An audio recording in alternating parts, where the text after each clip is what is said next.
Show होता था जो आमिर खान ने भी कॉपी किया थोड़ा सा, मुझे उसके बारे में बताइए। You had a beautiful show, it was a very strong show, and then उसी तरह का एक शो इंडिया में भी बन गया, तो what were the similarities? Actually मेरा जो शो था जब शुरू किया था हमने, तो उस जमाने में अभी भी साइकोलॉजिकल इश्यूज को, नफ्सियाती प्रॉब्लम्स के बारे में बात नहीं की जाती थी। बहुत सारे ऐसे सब्जेक्ट्स थे जो कि टैबू समझे जाते हैं, और मेरा हमेशा से मकसद ये था कि आपने इश्यू को एड्रेस करना है, आपने लोगों की तशहीर नहीं करनी, आपने लोगों को एक्सपोज नहीं करना, बिकॉज वो जीते जागते रियल लोग हैं, उनके मसाइल हैं। लेकिन अगर किसी का एक मसला है तो उसके ऊपर बात करने से शायद 10 और लोगों का फायदा हो जाए। तो दैट वाज द मोटिवेशन। तो पहले जो शो उस पे डिजाइन किया था वो उलझन सुलझन के नाम से था, वो ज्यादा साइकोलॉजी बेस्ड था जी, but then it grew into a show called Jiyo Hina के साथ। ओके क्योंकि मेरी टैगलाइन ये होती थी कि हमने जिंदगी में सिर्फ जिंदा नहीं रहना है, हमने जिंदगी को जीना है। तो जीने के लिए बहुत सारी चीजें करनी पड़ती हैं। तो उसका ये था कि उसका सेट भी मैंने खुद डिजाइन किया था, क्योंकि मैं चाहती थी कि उसका एक वो 365 किस्म का, लाइक 360 डिग्रीज वाला सर्कुलर वो हो, ताकि कैमरे की मूवमेंट भी हो, ऑडियंस हमारी ऑलमोस्ट ऑल अराउंड हमारे बैठी होती थी, तो it kind of brought the audience in. Right so वो डिजाइन भी खुद किया, फिर उसका कॉन्सेप्ट भी यही था कि कम्युनिकेशन, बात करना जरूरी है। तो उसके कुछ अरसे के बाद, बल्कि काफी अरसे के बाद, एक दिन हमें पता चला कि जी आमिर खान एक शो कर रहे हैं, और जब हमने देखा तो सबने कहा ये तो हमारा सेट है, ये तो हमारा कंटेंट है। तो उस वक्त ये था कि क्योंकि यूट्यूब वगैरह के ऊपर इतना ज्यादा exchange of you know shows नहीं होता था, मतलब इंडिया वाले यहाँ नहीं देख रहे थे, हम वहाँ नहीं देख रहे थे, तो तब इजी था जरा। मैं ये नहीं कहती कि उन्होंने कॉपी किया, लेकिन इंस्पायर्ड जरूर थे। So हिना जी मुझे बताएं, you were doing so well as a host, कैसे डिसाइड किया अब आप एक्टिंग में आएंगी? साथ हो गया था, क्योंकि जब मैं प्रोग्राम कर रही थी as a host, as a journalist, तो उस वक्त किसी को ये ख्याल आया कि मुझे एक्टिंग करनी चाहिए, और मैंने कहा मैं नहीं कर सकती क्योंकि मैं एक्टर नहीं हूँ जी। लेकिन बहुत साल पहले मैंने कहा था मैं एंकर नहीं हूँ, लेकिन सीमा जी ने कहा कि आप बिल्कुल चुप करके आ जाए। Seema Tahir, she is my TV mom, मुझे लेकर आई थी। I love her so much, we all love her, she is just the most wonderful person. और फिर एक्टिंग में मुझे जो लेकर आए, actually that was Sultana Siddiqui and Imran Mahboob. अच्छा, क्योंकि इमरान महबूब उस वक्त वहाँ थे, और उन्होंने मुझे कहा कि आपको एक्टिंग नहीं करनी होगी because this is who you are. तो मैंने कहा ये क्या बात हुई? फिर मैंने कहा चलो टेस्ट रन कर लेते हैं, छोटा हो रोल लेकिन सिग्निफिकेंट हो, ऐसा ना हो कि मैं करूं तो जो मैंने इतनी मेहनत करके क्रेडिबिलिटी बनाई है वो भी जाया हो जाए। Exactly so people liked it, लोगों ने पसंद किया, तो हम करते चले गए। फिर शो पीछे रह गया, हम आगे निकल गए। ड्रामा था आपका? एक्चुअली साइमल्टेनियसली हुए थे। झुमका जान वाज दैट प्ले जो मूवमेंट प्रोडक्शंस के लिए था, और नुमान एजाज थे उसमें, सानिया सईद थी, मैं थी। It was a good project. It's a good project. Industry बदल गई है ना तब से लेके अब तक। What do you think it's changed into? आप खुश हैं जिस तरीके से इंडस्ट्री बदल रही है? आपको कोई शिकायतें हैं? मुझे शिकायत नहीं है, लेकिन इंडस्ट्री हमारी उस तरह से डेवलप नहीं हुई कि सिस्टमैटिकली डेवलप होती। It's been a mushroom growth. तो इधर उधर से चीजें खुद ब खुद निकलना शुरू हो गई, इंडस्ट्री फैल गई, which is great, which is fantastic, क्योंकि एक बिल्कुल मैं कहूँगी कि पाकिस्तान की जो है ना, आई थिंक बेस्ट एक्सपोर्ट है ये इस वक्त हमारा ड्रामा। बेशक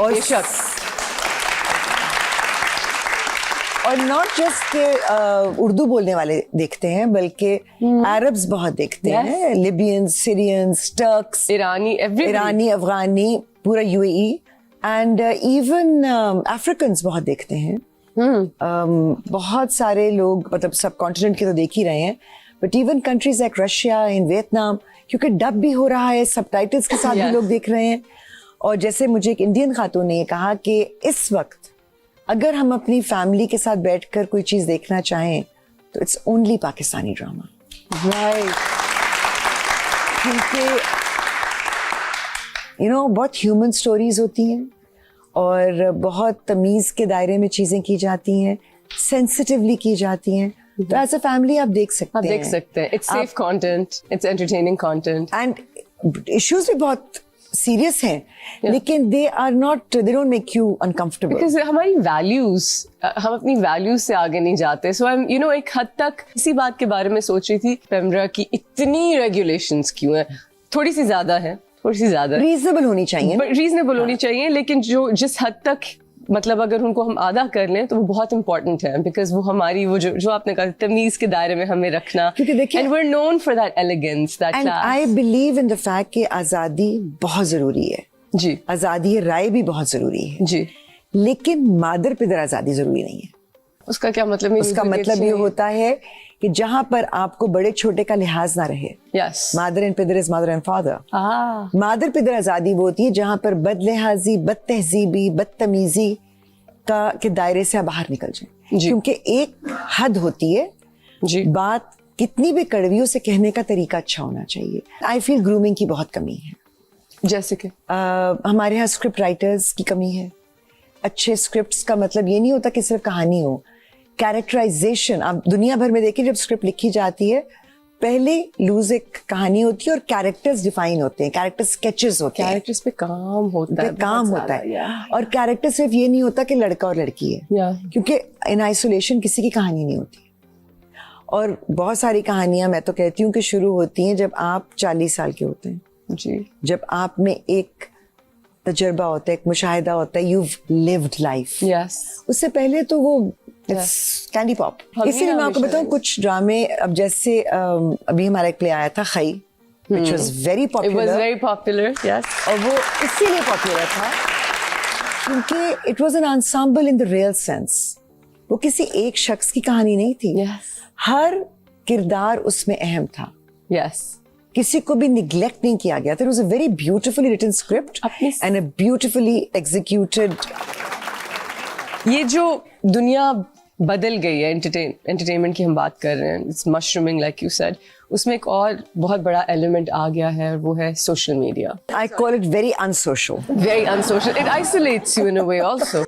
And so now we have entertainment, acting, but then simultaneously this is like another world. Yeah. And how we're communicating. We're living in it, you know. What do you feel about that? Do you feel like it's industry affect हुई है बुरी तरह से इसकी वजह से या अच्छी तरह से? सोसाइटी इफेक्ट हुई है, सोसाइटी बहुत, सिर्फ इंडस्ट्री इफेक्ट नहीं हो रही है जी। क्योंकि अभी रिसेंटली मेरे साथ हुआ है कि मैंने बात कुछ कही थी और उसको उठाकर उसके साथ 2 लोगों के नाम जोड़कर ये आई वुड से प्रोपेगेंडा किया गया कि मैंने उनको जज किया है या मैंने उनको स्कूल किया है। हिना जी प्लीज क्लैरिफाई करें इस चीज को। अच्छा, मुझे बल्कि बहुत सारे लोगों ने ये भी कहा कि आप क्यों क्लैरिफाई करें, आपने कोई गलत बात नहीं की, लेकिन मैं द रीजन वाई मैं आपको बता देती हूँ। बात ये हुई थी कि एक और ब्लॉग, हमारी ब्लॉगर है आफिया ब्लॉग्स, वो ड्रामों के रिव्यूज करती हैं, बहुत अच्छा करती हैं इनफैक्ट। तो उन्होंने अभी यशमा की बहन की शादी थी, तो वहां पे ये सब बच्चियां डांस कर रही थी, एंजॉय कर रही थी, इट वाज लवली। और उसमें Dananeer was wearing sharara with a shirt. तो आफिया ने उस पे लिखा कि it was so nice to see the sharara in the shirt, मतलब एक उन्होंने long shirt with the sharara, because अब ये नजर नहीं आता। तो मैंने भी उस पे ये लिखा, मैंने कहा you know I actually thought people had forgotten there something called a kameez, क्योंकि आजकल हमारे फैशन ट्रेंड्स ऐसे हो गए हैं कि वो जो हमारा पुराने जमाने का कल्चरल एक एलिगेंट लुक होती थी ना, वो कहीं खो गई है। उसका भी असर है कि बॉलीवुड का बहुत असर है हमारे आजकल की जनरेशन पे। तो मैंने कहा वो चीजें जो they've somehow gotten lost। बात ये हो रही है, और एक I think it was Galaxy Lollywood, उन्होंने उठाया और उन्होंने ये लगाया कि हिना बयात इज जजिंग और criticizing the attire of Hania, Aamir and Yashma Gill. और फिर हर कहते हैं ना, जो भी सोशल मीडिया पेजेस, अल्लाह जाने के क्या क्या नाम थे, सब ने उठाकर उसके ऊपर कर दिया कि मैं जज कर रही हूँ, I am calling them out and all of that. मैंने आपसे जैसे कहा कि मैं इस चीजों को बिल्कुल नजरअंदाज करती हूँ, they not worth my time और effort. That is when I made a video and I called out all the social media pages, और मैंने उनको टैग भी किया। अगर मुझे उष्णा को कुछ कहना होगा ना, तो यू कैन कॉल, मैं उष्णा को फोन करके कह दूंगी जी, लेकिन मैं इस तरह से सोशल मीडिया के ऊपर किसी को इंसल्ट नहीं करूंगी। जी जी।